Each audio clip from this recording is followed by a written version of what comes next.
Assalamualaikum warahmatullahi wabarakatuh. Bismillah walhamdulillah wassalatu wassalamu ala rasulillah wa ala alihi wa sahbihi wa mawala. La hawla wa la quwata illa billahil aliyil azim. Amma ba'du. Al-mukarramun, para alim, para ulama yang saya hormati seluruh jamaah Masjid Raya Islamic Center Provinsi Jawa Timur,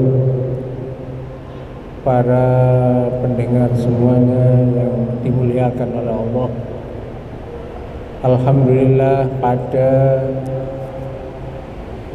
saat ini kita bisa bersama-sama ngaji, belajar tentang agama. Dalam hal ini kita akan belajar isi kitab Riyadhus Shalihin. Mudah-mudahan belajar kita ini senantiasa disertai dengan turunnya hidayah Allah, sehingga bermanfaat bagi kita semua. Amin Allahumma amin.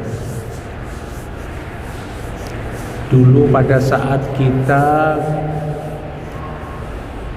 membaca bab ikhlas, ada satu hadis yang menarik. Kalau ada seseorang menunggu waktu sholat, berdiam di masjid, maka orang itu dicatat telah melaksanakan sholat, tak pernah berhenti di dalam masjid itu. Jadi kalau kita duduk seperti ini sambil ngaji, apalagi kemudian menunggu nanti hadirnya sholat isya, maka kita duduk seperti ini, itu dicatat oleh Allah sebagai orang-orang yang sedang mengerjakan sholat, meskipun panjenengan semua duduk seperti ini. Bahkan di dalam hadis yang lain disebutkan, suatu saat Rasulullah itu datang ke masjid, dilihatnya ada dua kelompok. Satu kelompok itu yazkurunallah, satu kelompok zikir kepada Allah. Yang satu kelompok itu yata'allamunal kitab, belajar. Jadi masuk masjid Rasulullah bersama sahabat, ada kelompok yang baca kitab, ada kelompok yang zikir kepada Allah. Lalu sahabat yang bersama Rasulullah bertanya, dari dua golongan ini, mana Rasulullah yang terbaik? Yang jamaah zikir atau yang sedang mencari ilmu? Lalu Rasulullah menyampaikan kedua-duanya baik, tapi aku diutus oleh Allah untuk mengajarkan ilmu. Artinya zikir kepada Allah juga baik, kemudian belajar juga baik. Bahkan Rasulullah menegaskan, saya diutus ini untuk mengajarkan ilmu kepada umatku. Ini menunjukkan bahwa majelis ilmu itu majelis yang mulia. Mudah-mudahan majelis kita termasuk majelis ilmu seperti itu, majelis yang mulia, majelis yang dibarokai oleh Allah. Amin Allahumma amin. Sekarang kita lanjutkan. Kemarin sempat saya baca sedikit, yaitu hadis kelima. Kemudian karena waktunya mepet tidak selesai, saya teruskan sekarang hadis yang kelima. An Abi Hurairah radhiyallahu an. Hadis ini dari Abi Hurairah radhiyallahu an. Abi Hurairah itu sahabat Nabi yang paling banyak meriwayatkan hadis. Qala Rasulullah sallallahu alaihi wasallam, dawuh sapa Rasulullah sallallahu alaihi wasallam, Ghaza wis perang sapa nabiyun nabi anil minal ambiyai saking para nabi shalawatullahi wassalamuhu alaihim. Mudah-mudahan keselamatan dan rahmat Allah selalu dilimpahkan kepada para nabi. Faqala mongko dawuh sapa nabi mauli qaumihi maring kaum nabi. Jadi nabi itu berkata kepada kaumnya, apa yang disampaikan? La yatba'ani rajulun malakabut imra'atin. Jangan mengikuti ojo melok ni ing ingsun sapa rajulun wong lanang malaka kang miliki sapa wong lanang buta imra'atin ing niki bahasa yang sangat halus. Buta imra'atin itu orang yang memiliki kewenangan untuk bisa berhubungan dengan perempuan. Perempuan di sini maksudnya istrinya. Wa huwa yuridu wa yabni. Kemudian wa huwa yuridu, kemudian wa huwa hali utawa wong lanang wau yuridu ngersakaken sapa wong lanang ayabniya ing yen to bangun biha kelawan wong wedok mau. Kepingin kumpul karo bojone. Walamma yabni biha. Lan durung yabni kumpul biha kelawan wong wedok.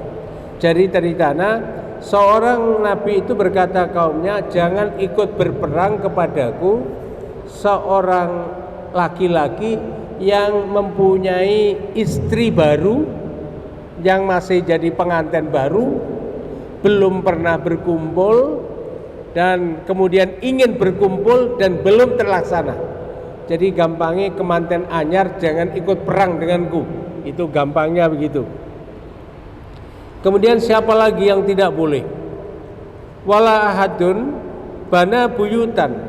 Wala ahadun lan ora wong lanang bana kang bangun buyutan ing pira-pira omah.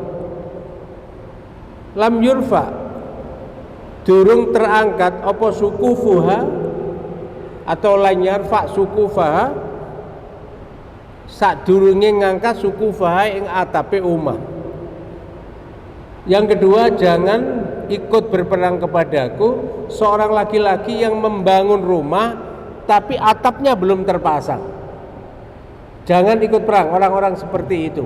Karena kalau orang-orang seperti itu nanti perangnya tidak fokus karena mikir umai sing durung dadi. Siapa lagi yang tidak boleh ikut perang bersama Nabi wau? Wala hadun lan ora ana wong lanang lan ora wong lanang istaro gonaman au khalikatin atau unta yang sedang bunting. Jadi jangan pula ikut berperang seorang laki-laki yang membeli kambing atau membeli unta yang sedang bunting. Wa huwa utawi rajul iku yang tadiru ngenteni sapa rajul aulada ing anake gonam atau anake unta. Jadi jangan ikut berperang denganku orang yang sedang membeli kambing atau membeli unta yang sedang bunting dan dia lagi menunggu lahirnya unta yang sedang bunting itu. Itu jangan ikut perang. Karena kalau ikut perang dia tidak fokus, dia tidak bersungguh-sungguh, takut kepikiran dengan untanya yang sedang bunting. Fagoza, kemudian fagoza mongko perang sapa nabi. Fadana mongko parek sapa nabi minal qaryati saking desa salatal asri ing salat asar. Au qoriban utawa parek min dalika saking mengkono qarya. Kemudian berperang. Pada saat berperang kemudian mendekati sholat asar, mau masuk ke desa dan mendekati sholat asar, atau ada yang menyebutnya masuk sholat asar masuk ke sebuah desa. Faqala li syamsi, faqala mongko dawuh sapa nabi li syamsi maring matahari, innaki satemene sira iku makmuratun diperintah sapa sira wa analan utawis aku iku makmurun uga diperintah. Para nabi itu kemudian berkata kepada matahari. Jadi nabi ini diberi oleh Allah kemampuan, diberi oleh Allah mukjizat, bisa bicara kepada matahari. Apa pembicaraannya? Kamu diperintah oleh Allah, kamu beredar ini juga, kamu berjalan ini juga diperintah Allah, dan saya berperang ini juga diperintah oleh Allah. Kemudian apa yang dimintakan kepada Allah? Allahumma bisa. Ya Allah, Allahumma dupiran kula bisa. Panjenengan ngeker ha ing sames alaina ing ngatasi kita. Napa doae? Ya Allah, ya hentikan dulu jalannya matahari ini. Niku dungane. Fahu bisat. Setelah berdoa begitu Nabi memohon kepada Allah supaya matahari itu diam, tidak bergerak, maka kemudian matahari itu betul-betul terdiam, tidak bergerak. Kita sekarang nggak bisa, kalau Nabi ini bisa. Dimohon pada Allah, ya Allah, matahari itu biar diam dulu karena kami berperang, kami sudah masuk ke satu desa. Ya Allah, hentikan dulu matahari ini, dan kemudian matahari itu terbenam. Apa? Berhenti. Hatta fatahallahu alaihi, hatta fataha, sehingga buka, menang sapa Allah alaihi ngatasi Nabi. Jadi setelah itu berperang dan kemudian kemenangan ada di dalam tangan Nabi tadi. Jadi ini ada Nabi yang diceritakan oleh Nabi Muhammad, ada Nabi sebelum Nabi Muhammad kepada kaumnya bilang, jangan ikut berperang kepadaku orang yang masih pengantin baru, ingin kumpul dengan istrinya tapi belum kumpul, jangan ikut perang. Jangan ikut perang bersamaku orang yang sedang bangun rumah dan belum dipasang atapnya. Jangan ikut berperang dengan aku orang yang beli kambing atau beli unta bunting sambil dia masih menunggu lahirnya anak unta bunting tadi. Itu jangan ikut perang. Itu. Kemudian pada saat perjalanan perang, Nabi ini mendekati sebuah desa dan itu terjadi di sholat asar. Di riwayat itu dijelaskan supaya masih bisa memenangkan, supaya masih terang, karena sudah sampai ke satu desa itu, maka Nabi itu minta kepada Allah supaya matahari itu berhenti. Supaya apa berhenti? Masih terus terang. Maka kemudian dikabulkan oleh Allah, matahari itu berhenti dan kemudian perang dan akhirnya menang. Nah, setelah menang, ini nanti intinya hadis di sini. Fajama'al ghanaima, mongko ngumpulno al ghanaima ing rampasan, dan kemudian harta rampasan itu dikumpulkan karena menang. Fajat yakni an-naru litakuluha. Fajat mongko teko yakni anar, mongko teko apa narun roko atau geni litakuluha, ya supaya mangan sapa narha ing ghanaim mau, falam tat'amha, mongko ora mangan apa geni ha ing ghanaim. Jadi zaman dulu kalau habis perang dan kemudian terkumpul harta rampasan bagi kaum dulu, bagi umat dulu sebelum Nabi Muhammad itu haram dimakan. Jadi harta rampasan dari musuh itu dulu haram dimakan. Itu zaman sebelum Nabi Muhammad. Nah, biasanya setelah rampasan itu dikumpulkan, itu biasanya ada api. Api itu datang dan kemudian melahap, membakar harta rampasan itu sampai habis. Itu berarti diterima. Jadi kalau api itu makan harta rampasan itu berarti diterima. Ini seperti kisah waktu Qabil dan Habil itu kurban. Nah, yang dimakan oleh api itu adalah kurban yang diterima. Ini juga begitu. Dikumpulkan itu harta rampasan, kemudian datang api untuk makan, tapi ternyata tidak termakan, tidak dimakan. Api itu berhenti. Falam tat'amha, tidak makan. Faqala mangko dawuh sapa Nabi, inna fiikum hululan, inna fikum satemene iku ya ing dalem sira kabeh hululan utawi wong sing nyimpen harta rampasan. Ada yang menyembunyikan harta rampasan begitu. Fabayini min kulli qabilatin rajulun fabayini mongko bi'ata sapa sira kabeh ingsun min kulli qabilatin saking sak tiap-tiap kabilah rajulun wong siji. Kemudian Nabi itu mengatakan, ini ada yang menipu ini ada yang menyembunyikan harta rampasan. Buktinya api ini tidak berani, tidak mau makan harta rampasan, berarti ada yang menyembunyikan. Kemudian Nabi ini menyampaikan, maka berbeatlah kepadaku setiap kabilah satu orang. Kemudian falazikot yadu rajulin biyadihi, dan pada saat beatnya caranya dengan bersalaman.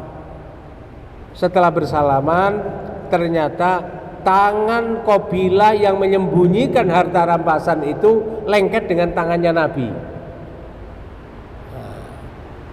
Nah, karena lengket, faqala fikumul ghulul, berarti di kabilahmu ada yang menyembunyikan harta rampasan. Falyubayini mongko padha beato sapa sira kabeh ni ingsun qabilataka ing kabilah sira kabeh qabilatuka mongko banjur ya beato ni ingsun sapa qabilatuka qabilah sira. Jadi failnya di sini.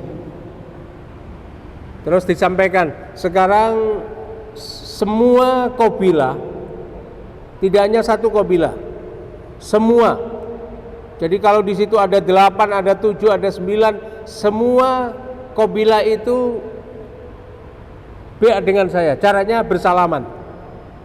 Kemudian falazikot yadu rajulaini au thalathati biyadihi, dan kemudian saat bersalaman itu ada 2 orang atau 3 orang yang tangannya lengket dengan tangannya Nabi. Maka Nabi kemudian mengatakan fikumul ghulul, berarti di antara kabilah-kabilah itu ada yang menyembunyikan harta rampasan. Faja'u mongko teko sapa kabilah biroksin mithli ra'si baqaratin kaya ndasik sapi minadhabi saking emas. Maka setelah Nabi mengatakan tanganmu lengket semua, berarti kamu menipu ini. Ada yang menipu, ada yang menyembunyikan harta rampasan. Maka kemudian kabilah-kabilah itu membawa benda sebesar kepala sapi terbuat dari emas. Itulah yang disimpan, itulah yang disembunyikan.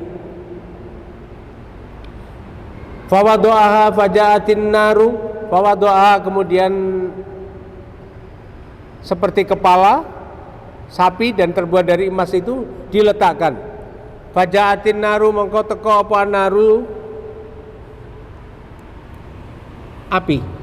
Fa'akaladha mongko makan sapa api ha ing rampasan mau. Setelah benda terbuat dari emas yang besarnya sebesar sapi itu, besar kepala sapi itu diletakkan dan kemudian dimakan oleh api. Falam tahilal ghanaimu li ahadin qablana, mongko ora halal apa al-ghanaimu rampasan li ahadin maring wong siji qablana sadengi kita. Ini diterangkan di sini bahwa sebelumnya, sebelum Nabi Muhammad itu rampasan itu tidak halal dimakan, harus diletakkan dan nanti dimakan oleh api. Tsumma halallahu lana, kemudian ahallallahu ngalalna sapa Allah lana maring kita al-ghanaima ing ghanaim lamma ra'a dhofana, lamma ra'a tatkala ningali dhofana ing kelemahan kita, wa azzana lan kelemahan kita, fa akhallaha mongko ngalalna sapa Allah ing ghanaima lana maring kita. Dulu harta rampasan itu haram, tidak halal dimakan oleh umat-umat sebelum kita. Tapi umat Muhammad harta rampasan itu halal. Maka di hadis yang lain pernah disebutkan ada 5 yang diberikan kepada umat Nabi Muhammad tapi tidak diberikan kepada Nabi terdahulu. Di antaranya ya ini. Kalau harta rampasan bagi nabi-nabi dulu haram hukumnya, tidak boleh dimakan. Tapi kalau untuk umat Nabi Muhammad, harta rampasan itu halal. Mengapa? Lamma ra'a du'fana, ketika melihat du'fana, lemahnya umat Muhammad, wa'adzana, dan ya pendiriannya, kondisinya tidak begitu kuat. Karena memang umat Nabi Muhammad ini tergolong umat yang tidak seperkasa umat-umat terdahulu. Maka dalam cerita Isra Mi'raj itu, pada saat Rasulullah Nabi Muhammad mendapatkan perintah sholat 50 waktu, turun itu ketemu Nabi Musa itu, ditanya, apa yang sedang kau peroleh dari Tuhan, dari Allah? Jawabnya, sholat 50 waktu. Nabi Musa langsung mengatakan, kembali kepada Allah dan minta keringanan. Umat saya aja perkasa kuat, itu tidak sanggup sholat, apalagi umatmu yang lemah Muhammad. Maka kembalilah gitu. Kembali lagi Nabi Musa. Nabi Muhammad kembali sampai 9 kali, tinggal 5 waktu itu. Ya, argumen Nabi Musa begini, umatmu itu lemah Muhammad, umat saya itu perkasa, itu aja tidak kuat. Terus minta kembali. Sampai 5 itu pun maunya Nabi Musa disuruh kembali lagi. Andai kata Nabi Muhammad itu kembali lagi 5 itu, mungkin habis gak ada sholat. Tapi Nabi Muhammad kemudian menyampaikan, saya sudah malu kepada Allah, sudah 9 kali naik turun untuk minta keringanan. Nah, di sini yang bisa dipelajari bahwa umat Muhammad itu lemah. Nah, hadis ini menyampaikan kepada kita semua bahwa orang itu harus jujur. Ini kisah umat terdahulu berperang, kemudian dapat harta rampasan banyak. Setelah itu dia menyembunyikan.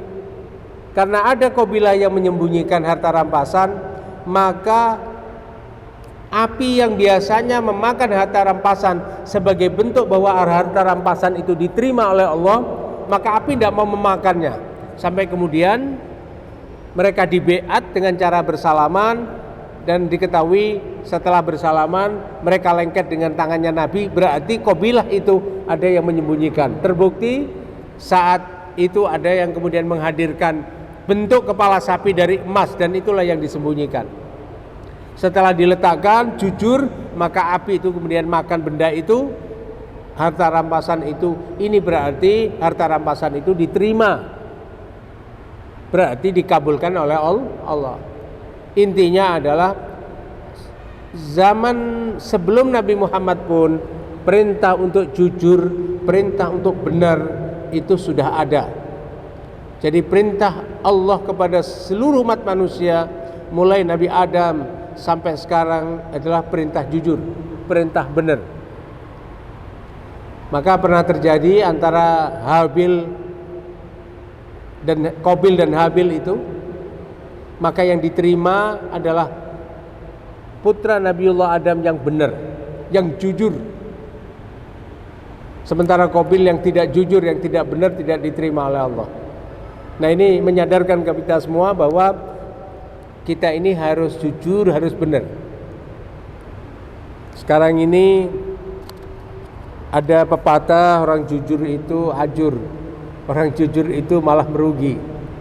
Pernah saya sampaikan, tidak. Orang itu insya Allah kalau konsisten jujur, pasti dia akan mendapatkan keutamaan dan kebaikan dari Allah. Kemudian saya baca hadis yang lain, yaitu hadis yang ke-6. An Abi Khalid Hakim bin Hizam, dari Abi Khalid, qala sapa Abu Khalid, qala Rasulullah sallallahu alaihi wasallam, dawuh sapa Rasulullah sallallahu alaihi wasallam, al-bai'ani bil khiyari, wong tuku loro bil khiyari kelawan milih, malam yatafarraqo selagine durung pisah. Jadi orang jual beli itu bisa memilih malam yatafarraqo, selagi belum berpisah. Jadi kalau kita jual beli, selama belum berpisah, maka pilih memilih itu masih diperbolehkan. Tawar menawar masih diperbolehkan. Fa in sadaqa wa bayyana, wa in sadaqa lan lamun sadaqa bener sapa wong sing dodol tinuku mau, wa bayyana dan jelas sapa wong sing dodol tinuku mau. Jadi kalau barangnya bagus disebut bagus. Kalau barangnya misalnya ada kelemahannya, ditunjukkan kelemahannya. Kalau ada orang jual beli saling terbuka, saling jujur seperti itu, burika lahuma. Burika maring barokah. Lahuma maring wong loro sing adol tinuku mau. Jadi jual beli kalau sama-sama benar, sama-sama menyampaikan apa adanya, burika lahuma fi bai'ihima, akan diberi keberkahan oleh Allah dalam jual belinya. Jadi kalau misalnya saya jual mobil kepada teman saya jual mobil, kemudian ditunjukkan mobil saya ini tahun 2012, mobil saya ini kilometernya sudah 200 kilometer, mobil saya ini suratnya lengkap, mobil saya ini sudah saya ganti skoknya. Kalau orang jual beli dan benar jujur dan dijelaskan apa adanya, maka janji Allah burika lahuma fi bai'ihima, maka jual beli itu akan barokah. Yang menjual, duit yang diterima juga barokah. Yang membeli, barang yang telah dibeli itu juga barokah. Sebaliknya, wa in katama, lan lamun nyimpen, artinya tidak jujur. Wa kadzaba, lan goro sapa wong loro mau sing jual beli. Muhiqat barakatu bai'ihima, muhiqat mongko dilebur apa barakatu bai'ihima, barokahe jual beline wong loro mau. Jadi sebaliknya, kalau ada orang jual beli menutupi dan kemudian bohong, maka jual belinya itu tidak barokah. Nah, hati-hati ini, kadang-kadang ada orang jual beli itu yang dipasang di atas itu yang bagus-bagus, tapi dalamnya biasanya yang jelek-jelek. Yang dipasang di atas itu yang besar-besar, ternyata setelah beli itu yang kecil-kecil banyak. Saya sering misalnya beli mangga gitu, mangga yang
tidak tampak. Ada kemasan gitu yang diperlihatkan yang bagus-bagus, dalamnya jelek. Nah, siapa yang melakukan jual beli dan kemudian menutupi, merahasiakan kejelekannya dan bohong, maka iki muhiqat, dilebur barokatu baihima, barokahnya jual beli itu akan dilebur. Ini menyatakan bahwa dalam jual beli perlu kejujuran supaya jual belinya barokah. Tidak boleh ditutup-tutupi, tidak boleh bohong. Kalau ada kekurangan ya disebutkan kekurangannya. Saya jual sepeda motor ini, kelemahannya ini. Pasti kemudian ada yang menyangkal, wah kalau jual beli seperti itu bisa ada laku Pak, atau lakunya murah. Tidak apa-apa murah, tapi yang penting barokah. Daripada nanti dapat duit banyak tapi kemudian tidak barokah. Di dalam keterangan ini disebutkan ya, al-bai'ani bil khiyar fa idza sadaqa fil kalam wa bayyana ma fis sil'ah minal uyub burika lahuma fi bai'ihima. Jadi orang jual beli itu yang kemudian melakukan transaksi, fa in sadaqa fil kalam, kalau mereka benar di dalam bicara, wa bayyana ma fis sil'ah minal uyub, dan siapa yang kemudian menjelaskan apa-apa yang tidak bagus dalam dagangannya. Baju ini bagus Bu,